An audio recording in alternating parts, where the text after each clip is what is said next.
तारीखों का ऐलान भी पिछले दिनों चुनाव आयोग ने कर दिया था और अब सभी राज्यों में जो राज्यों की यूनिट्स हैं वो अब कमर कस चुकी हैं। हिमाचल में क्या तैयारियां हैं लोकसभा चुनाव को लेकर और विधानसभा को लेकर किस तरह की तिगड़म चल रही है उस पर हम बातचीत करेंगे। मेरे साथ हिमाचल प्रदेश के पूर्व मुख्यमंत्री जयराम ठाकुर जी इस वक्त लाइव जुड़ गए हैं। बहुत बहुत स्वागत है जयराम ठाकुर सर आपका इंडिया न्यूज में। जी धन्यवाद, थैंक यू सर। अब तारीखों का ऐलान तो हो ही चुका है तो जाहिर सी बात है कि एक्टिवनेस आ गई होगी। हालांकि बीजेपी के लिए कहा जाता है कि बीजेपी प्रो एक्टिव रहती है और हमेशा कभी भी चुनाव में उतार लीजिए बीजेपी आपको हमेशा रेडी मिलेगी। अभी क्या तैयारियां हैं चुनाव को लेकर?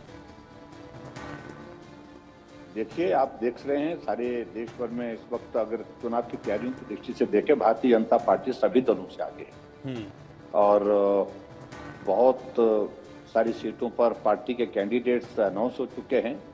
और जहां तक हिमाचल के संदर्भ में आप जानकारी ले रहे हैं तो हिमाचल में भी 4 सीटों में से 2 सीटों पर हमारी सीटों के कैंडिडेट की डिक्लेरेशन हो चुकी है और बहुत जल्दी 2 सीटों पर भी कैंडिडेट डिक्लेयर हो जाने वाली हैं। सर और संगठन की दृष्टि से और उसके साथ साथ में सारे कार्यक्रम जो हमारे लगातार चले हैं और पूरी तैयारी के साथ चले हैं और निश्चित रूप से जैसे ही तारीख के नजदीक, क्योंकि हिमाचल 7वें फेज में है जी, अंतिम फेज में है, तो हमारे पास समय है, लेकिन उसके बावजूद भी हमारी तैयारी पूरी है और पूरी तैयारी के साथ हम चुनाव में जा रहे हैं। सर लोग ये भी जानना चाह रहे हैं कि मंडी सीट को लेकर क्या आपकी उम्मीदवारी होगी? मंडी सीट को लेकर क्या आप ऐसा सोच रहे हैं कि आप उम्मीदवार होंगे मंडी सीट से? देखिए, भारतीय जनता पार्टी की ओर से पार्टी का नेतृत्व तय करता है कि किस सीट से कौन चुनाव लड़ेगा जी। और मैं समझता हूं कि बहुत सारे नाम वहां पर हैं पहले से ही और जो दावेदारी भी किए हुए हैं और नए लोगों को मौका मिलना चाहिए। हम पार्टी के संगठन में और संगठन के साथ साथ एक दायित्व पर पहले से ही काम कर रहे हैं लीडर ऑफ ऑपोजिशन के नाते, लेकिन फिर भी हमारे बारे में जो भी निर्णय आज तक हुआ है वो पार्टी ने किया है। अंतिम निर्णय पार्टी का होगा, पार्टी जो आदेश करेगी वो करेंगे। क्योंकि मंडी सीट से बीच में कंगना रनौत का भी नाम चल रहा था कि शायद हो सकता है कि कंगना रनौत भी क्योंकि मंडी की रहने वाली हैं तो उनको भी शायद उम्मीदवार बनाया जा सके, ऐसी कुछ है चर्चा? निश्चित रूप से चर्चा है, चर्चा बहुत सारे लोगों को लेकर के रहती है। बहुत सारे पार्टी के हमारे मजबूत नेता वहां पर चुनाव लड़ने के लिए इच्छुक है और कंगना जी का नाम भी उसमें है, उसमें दो राय थोड़ी है। सर क्या मंडी सीट का चुनाव टफ रहेगा बीजेपी के लिए किसी तरीके से, क्योंकि उपचुनाव में ये वो सीट थी जो कि चली गई थी?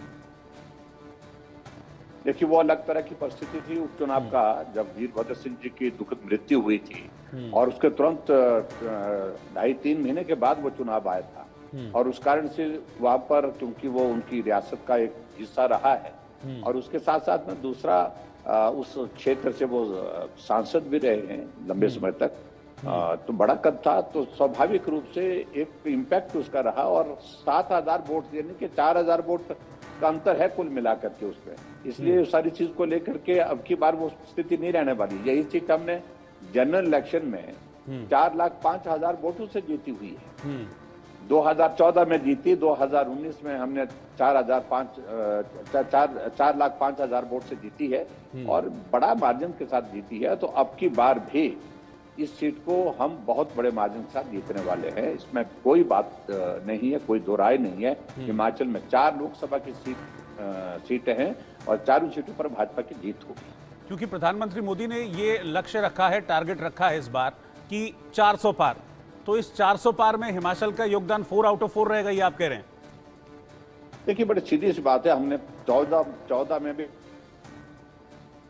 4 जीती है, 2019 में भी हमने 4 जीती हैं और जब 2024 का लक्ष्य पूरे देश के लिए अब की बार एनडीए 400 पार एक नारा लगा है और जिस पूरे नारे को पूरे देश सुन रहा है, अनुभव कर रहा है और जिसमें पूरा देश सहयोग दे रहा है, उस पर निश्चित रूप से हिमाचल प्रदेश में हमारा नारा भी यही है, अब की बार फिर 4 की 4।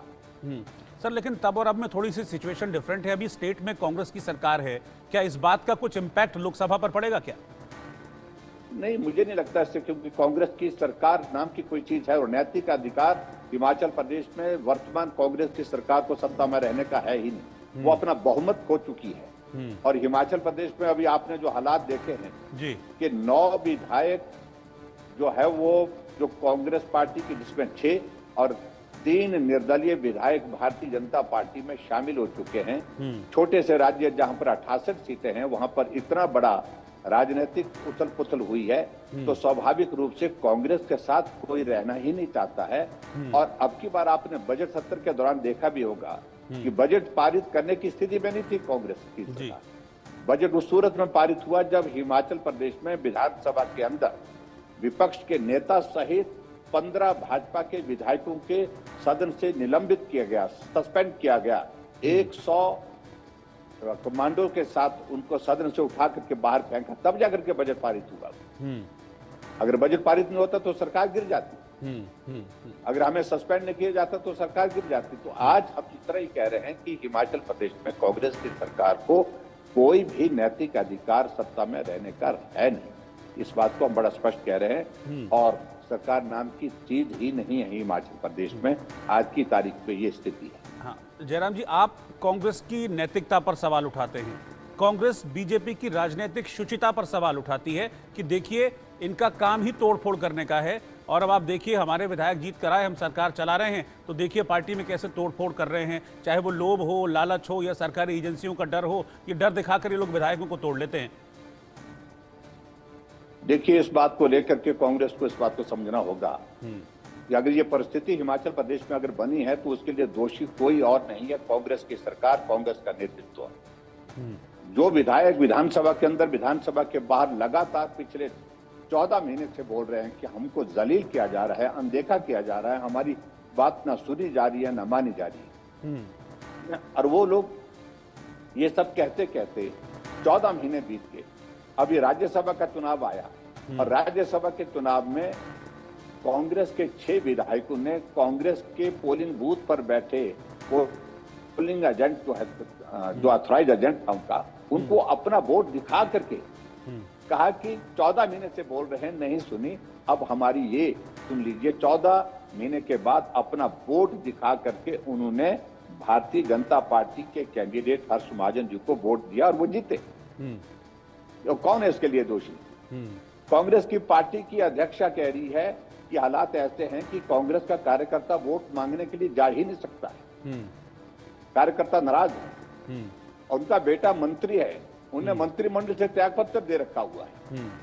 कैबिनेट में मंत्री रोते रोते बाहर निकल जाते हैं और बाकी दूसरा मंत्री जाकर के उनको वापिस बना करके लाते हैं। तो ये परिस्थिति अगर हिमाचल प्रदेश में कांग्रेस की सरकार में है तो इसके लिए दोषी हमें है क्या? ये सर ऑपरेशन, ये सर बार बार एक टर्म सामने आती है जहां भी इस तरह की चीजें होती हैं, ऑपरेशन लोटस। कहते हैं कि बीजेपी ऑपरेशन लोटस चला रही है, ये ऑपरेशन लोटस क्या है? नहीं, कोई ऑपरेशन लोटस नहीं।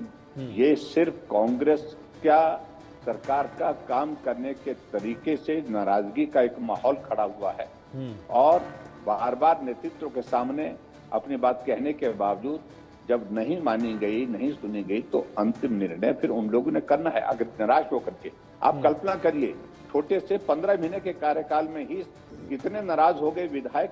9 विधायक जो है अपनी सदस्यता होने के बाद, यानी कि उन्हें यहां तक भी इस बात का भी परहेज नहीं कि इस जलालत में नहीं रह सकते, इसे बाहर निकलना चाहिए, आत्मसम्मान के साथ हमको जीना चाहिए, हम चुने हुए प्रतिनिधि हैं, हमको कब तक दबाएंगे, कब तक जलील करेंगे? इन सारी बातों का जवाब देने के लिए उनने अपने सदस्यता को समाप्त करने के लिए भी उसकी चिंता भी नहीं की। उन्होंने कदम उठाया, मजबूती के साथ उठाया।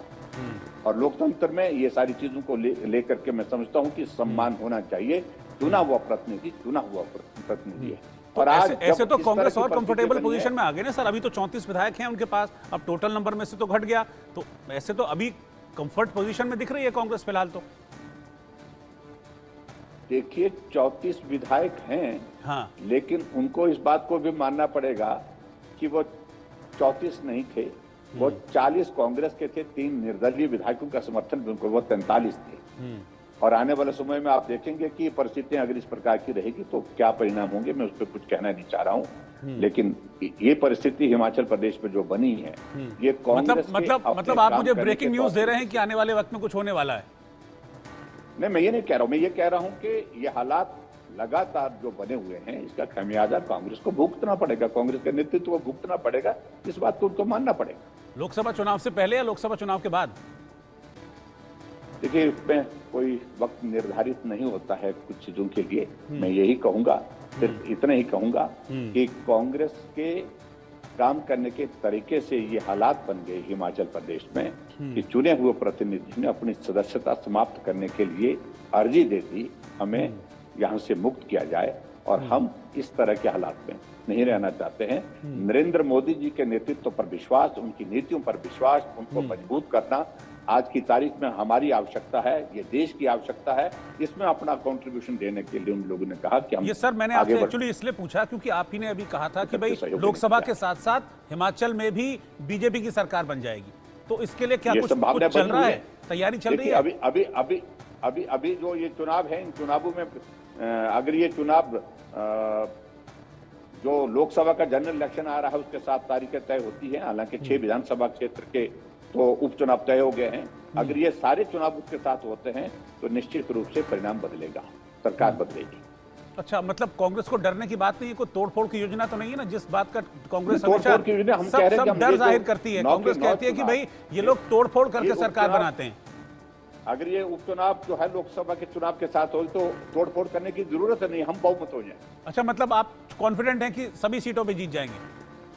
निश्चित रूप से जीतेंगे। अच्छा सर, मुझे एक चीज और जाननी है कि मतलब ठीक है, कांग्रेस के 6 विधायकों ने इस्तीफा दिया, समझ में आता है, निर्दलियों को इस्तीफा देने की क्या जरूरत थी? वो तो कहीं भी जा सकते थे। उनको दबाव, उनके परिवार के ऊपर मामले दर्ज कर दिए गए, FIR कर दी गई, उनको धमकाया जा रहा है, उनको डराया जा रहा है। वो तो निर्दलीय है, किसी भी पार्टी के साथ उनका संबंध इस वक्त नहीं है। बिल्कुल। लेकिन वो उनकी बाध्यता है कि वो कांग्रेस को ही सपोर्ट करें। उन्होंने कहा कि हमारी मर्जी हम नहीं कर सकते, हम नहीं करना चाहते आपको सपोर्ट। तो उनको कहा कि आपको परिणाम भुगतने होंगे।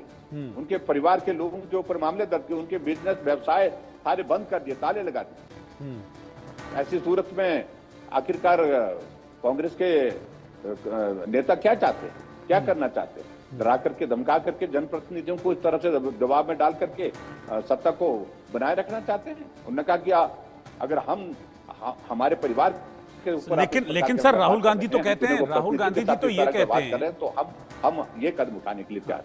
अभी राहुल गांधी जी ने लंबी चौड़ी न्याय यात्रा निकाली, उसमें हर जगह उन्होंने कहा हम तो मोहब्बत की दुकान खोले बैठे हैं, मोहब्बत के मॉल हम चलाते हैं। आप कह रहे हैं कि वो नफरत फैलाते हैं। देखिए, हालात तो यह है कि अपने ही किसी साथी को, जो कांग्रेस के बहुत वरिष्ठ विधायक थे, उनको उनके घर तोड़ने का नोटिस चिपका दिया, कहीं के बिजनेस व्यवसाय बंद कर दिए, और निर्दलीय विधायकों के खिलाफ मामले दर्ज कर दिए।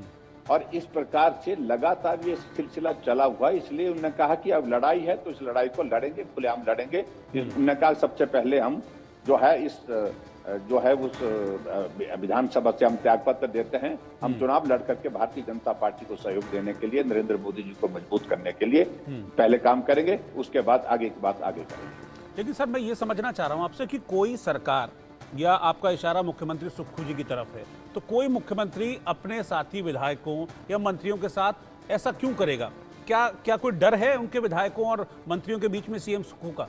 देखिए, कोई बात नहीं, मैं सिर्फ एक ही बात कहना चाह रहा हूं कि सुखविंदर सिंह सुक्खू जी, उन्होंने विधायकों की अहमियत को समझा नहीं, चुने हुए प्रतिनिधियों का महत्व समझा नहीं।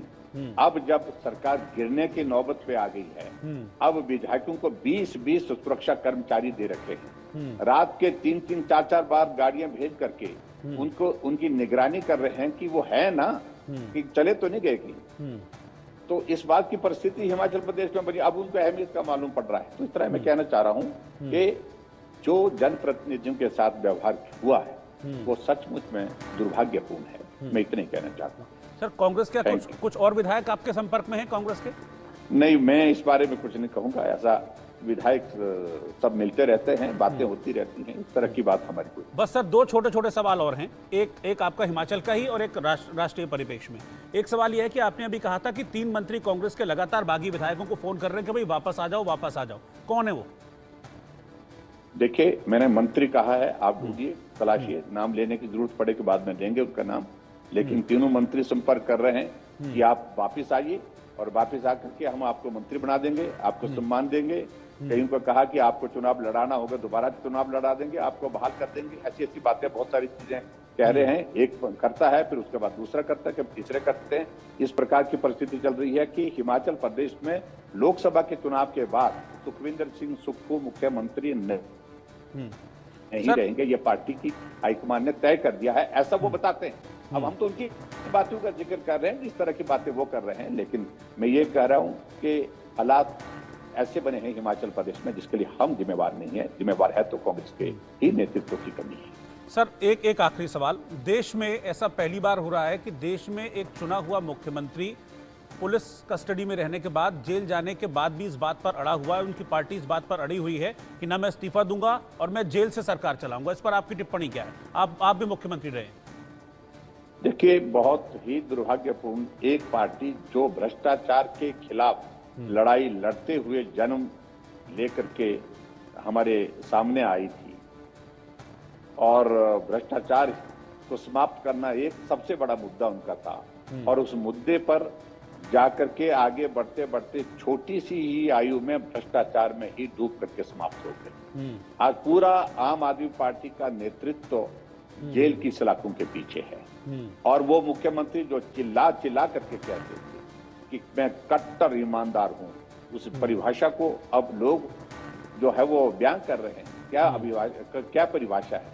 इसलिए मैं सिर्फ इतना ही कहना चाह रहा हूं, उन्हें नैतिकता के आधार पर तुरंत त्यागपत्र देना चाहिए और अपना जो इन्वेस्टिगेशन का जो प्रोसेस है, कानूनी जो लड़ाई है, उसको वो जारी रख सकते हैं, लेकिन कम से कम इस बात पर तो उनको स्पष्ट करना चाहिए कि जब इस प्रकार के गंभीर आरोप लगे हैं तो उनको नैतिकता के आधार पर त्यागपत्र देना चाहिए। ये वही केजरीवाल हैं जो बहुत ऊंचे ऊंचे शब्दों में कहते थे भ्रष्टाचार के खिलाफ, आज भ्रष्टाचार में लिप्त होकर के जेल की सलाखों के पीछे।